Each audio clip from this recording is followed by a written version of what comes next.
Many hard-hit industries are starting to come back, including live entertainment. The Spokane Symphony hasn't hosted a live event in a year now, but under Phase 3, that could change.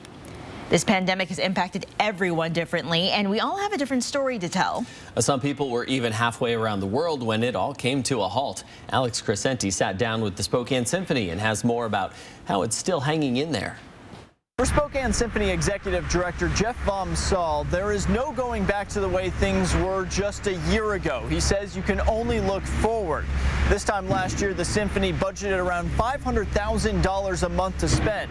After the pandemic hit, they had to get that number down 95%. For so many people, they can remember exactly where they were when the pandemic became real to them. Music director James Lowe was in Finland conducting an orchestra. And the news came up first thing in the morning for me that said people from Europe are not going to be able to enter the United States.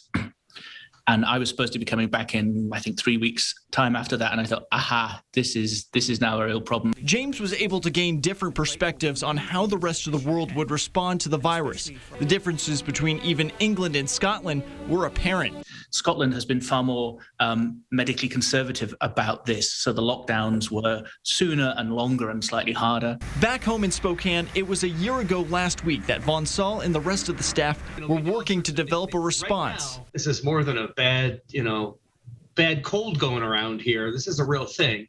The response was simply to shut down, but a rest turned into an extended pause. Currently, the Symphony is recording digital concerts as a way to present entertainment to their patrons.